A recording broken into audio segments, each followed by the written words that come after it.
Do you find yourself struggling to stay consistent when working toward your goals and avoiding work and procrastinating, and you wonder, why can't I stay consistently disciplined toward my work when I really need to get things done? If that sounds like you, then I'm here to tell you that that isn't a discipline problem and that isn't a consistency problem. It's something else entirely. And in this video, I'm going to be sharing with you the real key to maintaining consistent, frictionless productivity and motivation towards your goals. Now, a quick caveat that I want to share here is that whenever people are struggling with staying consistently motivated towards their goals, there's actually two reasons for that. And I'm going to be teaching you about one of those reasons in today's video. So basically, the two different reasons why inconsistency happens is, one is that your path is misaligned with what it is that you really want.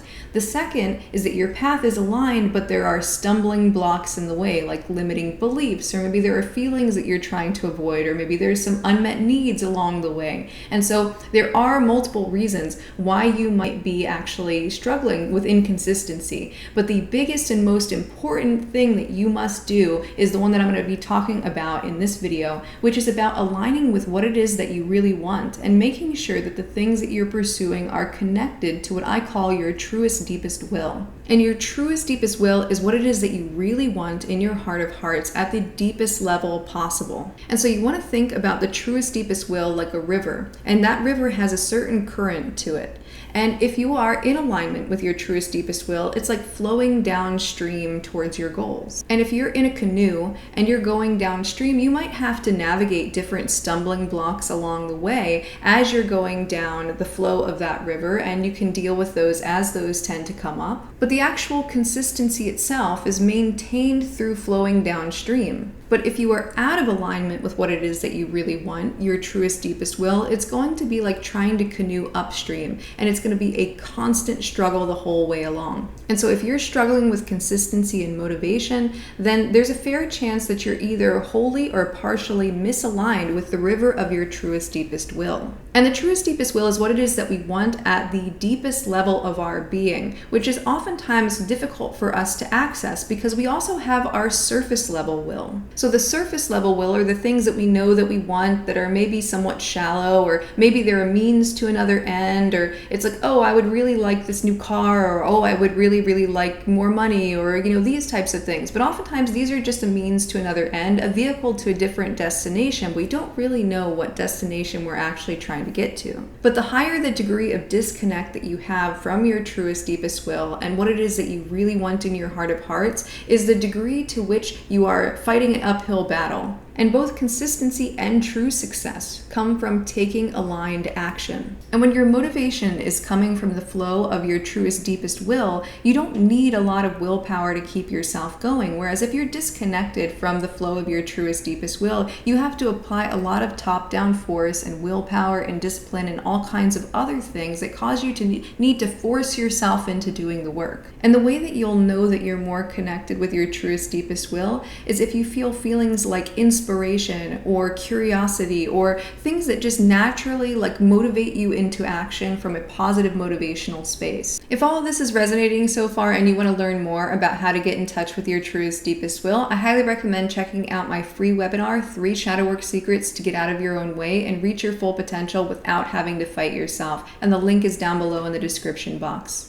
But as I mentioned, there are some difficulties accessing the truest, deepest will. One is that we can tend to be more focused on the vehicle than the destination. So for example, a lot of times we'll really want, let's say something like money, and money is a great vehicle, but it's not a destination unless you're a coin collector. So money is always a means to another end. And really it's the end goal that's there within our truest, deepest will. That's the thing that we really, truly want. But oftentimes we'll get very attached to the means of things. So it's like, oh, I want money so that I can experience this excitement, but the truest, deepest will is actually to experience the excitement. Or, oh, I want this job so that I can feel prestigious and be respected, but that's just a means to another end. What we really want is to feel respected. And so focusing on the vehicle rather than the destination, or the means rather than the ends, tends to be a major block to knowing what your truest, deepest will is. Along the same lines, we have the focus towards the surface level will. though. That's focusing on what we think we want and not what we actually want. So let's say that I think that I want to live in a big giant mansion, but what I actually want is I want to impress my neighbors, and I want to impress my neighbors because I don't feel a sense of belonging. And so what I really want is belonging. And so the surface level will of wanting to live in a mansion is all about wanting to feel a sense of belonging and choosing a pathway where I'm not actually going to feel a sense of belonging at all through it. Another thing that disconnects us from our truest, deepest will is when we operate off of shoulds instead of wants. And the reality is that there's no such thing as a should.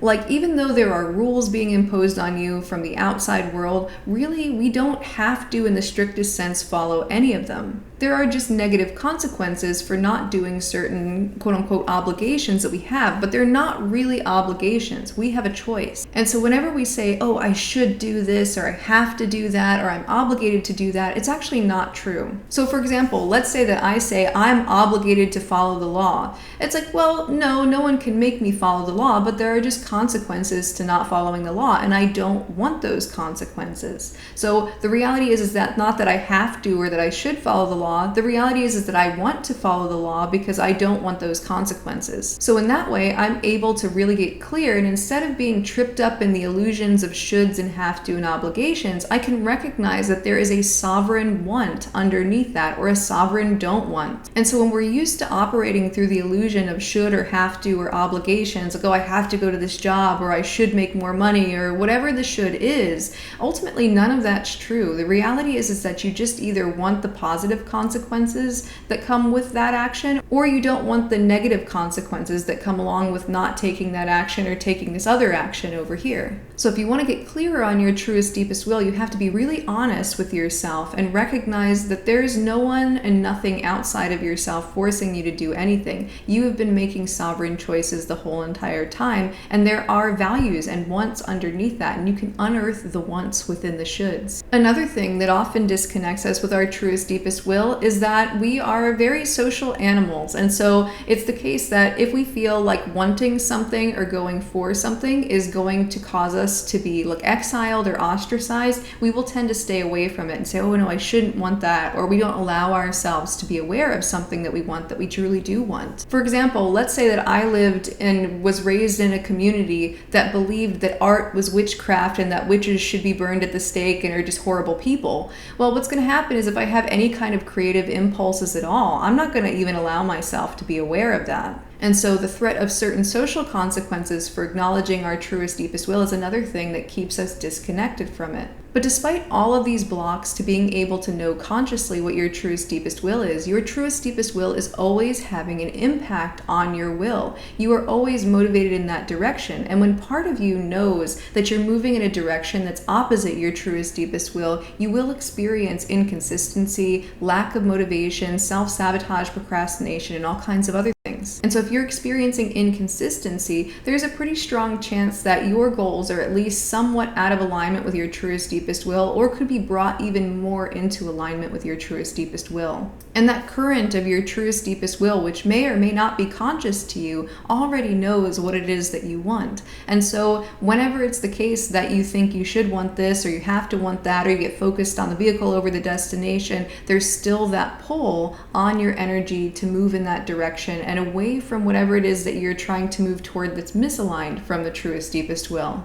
Now, given the many barriers to becoming conscious of your truest, deepest will and bringing your life and goals into alignment with your truest, deepest will, if that's something that you want help with, I actually offer support on a one-on-one and group basis. And if you would like to work with me, I recommend putting in an application. The link is down below in the description box. Now I'm going to share with you a practice for being able to get more in touch with your truest, deepest will from wherever you're at right now, even if you've spent your whole entire life totally misaligned from your truest, deepest will. And that practice that I'm going to be sharing with you has to do with finding the true ends that you're looking for, as opposed to just focusing on the means. And so that means instead of focusing on the vehicle, focusing on the true destination. So instead of the focusing on the how, focusing on the what itself. And one of the issues is that people can get so focused on something being a means to another end that they lose sight of the end altogether. And so it might be the case that, oh, I have to do this thing here to get to that thing over there, but then I have to do this thing here to get to that thing over there. And then everything becomes about progressing or like going somewhere else as opposed to just being where it is that you're at. And when all you have is vehicles with no destination, then there's a sense of, okay, what game am I playing at anyway? What's happening here? There's no point to this. And the thing about the destination that's quite tricky is that it's more of a process and more of a feeling. So the destination you're trying to get to is not a static state at all. It's something that's always in motion. And so it's as to say that the destination is the journey. To give a concrete example, let's say that I am doing something that's misaligned with my truest, deepest will. Like maybe it's the case that I'm trying to build a new business that totally is misaligned from me, and I'm running into all kinds of friction, and it's like I'm going upstream. And then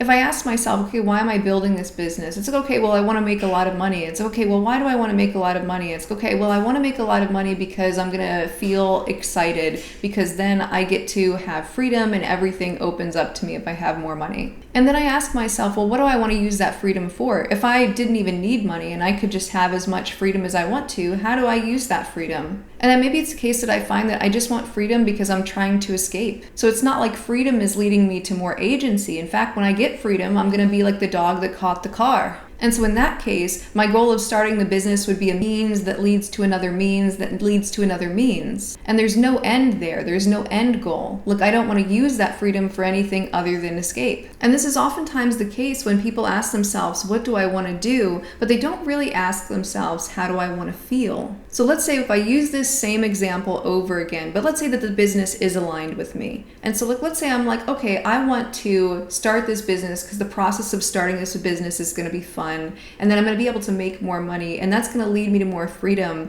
And with the power of that freedom, I'm going to be able to create these new creative projects, and I'm going to be able to be in the process of feeling alive while I'm creating the creative project. And so the end goal in itself is to feel alive, and the end goal in itself is to have fun creating the business. And so that's what I mean by the destination is a process and the destination is a feeling. And if you've ever made a mistake like me where you discounted things like fun and enjoyment as not serious things, what's going to happen is that your path will become absurd, and you're just going to be taking a ticket to another ticket to another ticket to another ticket with no actual destination, no actual show to be seen. And so what you want to do is you want to start valuing how you feel, and you want to start valuing the process of things, not just the, oh, I need to get to this thing to get to this thing to get to this thing. And so instead of asking yourself, what do I want to do? Ask yourself, how do I want to feel? And what you can do from here is you can start to think about all of the most positive memories that you've had from the past, and you can think about the feelings that you were feeling at the time. And maybe it's the case that you realize, oh, I really like the feeling of curiosity, or oh, I really like the feeling of wonder, or I like the feeling of anticipation. And the experience of feeling those feelings while you're in the process of living is the destination itself. And so you actually have to validate those feelings and feelings in general as a very important thing. And so when it comes to bringing your path into alignment with your truest, deepest will, you want to be more process motivated, and you want to motivate yourself based off of how do I want to feel now or off in the future if I complete this thing. For example, if I am working toward my goals and I'm thinking, oh, I need to get this done by the deadline, otherwise X, Y, and Z negative thing is going to happen, and that's how I'm motivating myself, that's going to be almost impossible to keep myself consistently motivated unless I'm like working under duress. Instead, I want to think, oh, I want to get this task done because this task is going to bring me like a step closer to experiencing the fun of success, or this is going to bring me a step closer to being able to feel free to focus my energy elsewhere. Or I'm going to focus on this task because it's going to give me a sense of clarity once I can actually complete this task. And so if you can find what the actual positive motivational thing is that pulls you toward whatever task you're doing, or that the task you're doing is a stepping stone to some other positive feeling off in the future, that's very important because it shifts you over into process motivation. And process motivation is exactly where you find your truest, deepest will. And that's where the insight that the journey is the destination and the destination destination as the journey comes in. So the goal is to be in the process of feeling inspired and alive. And when that's the case, it's like you become consistent because it's like you just clicked into the groove of things. And now you're moving along with the current of your truest, deepest will. And there might be stumbling blocks that come up along the way that knock you off, but it's easy to get back on because the flow of that river is pulling you forward. And now you're not having to use all kinds of willpower and discipline to keep yourself consistently motivated. And those are like limited resources anyway. Like your willpower muscle eventually like runs out. And so it is no way to stay consistent. And instead, you can stay consistently productive and motivated by riding the natural currents of your truest, deepest will. And if you want to learn more about why using willpower and discipline to keep yourself consistently motivated is a losing strategy, I recommend checking out this video right here.